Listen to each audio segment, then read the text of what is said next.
Hey everyone, welcome to LeadPro Inc. My name is Brian, and today we're going to be talking about steering wheel covers. I have the X Series Monza, and we're going to be installing this on my steering wheel cover today. I want you to take note of the carbon fiber padding. This is really nice padding along with this beautiful red piping, very sports car inspired. And you can see this inner core. This is going to keep it from slipping around. Whole thing's really well built. When you go to install it, the first thing you want to do is you want to leave it out in the sun for 20 to 40 minutes, at least until it's warm. You don't want it hot because it'll burn your fingers, but you're going to try and warm up that inner core, this core right here. And that's going to allow it to bend over your steering wheel easier. So go ahead and put it on top and just slide it around.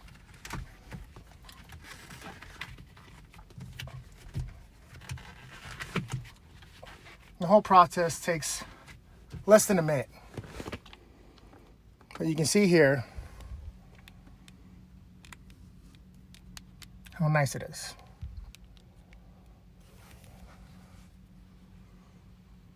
Go and take a look at the rest of our inventory on LeadProInc.com. Thanks for joining us.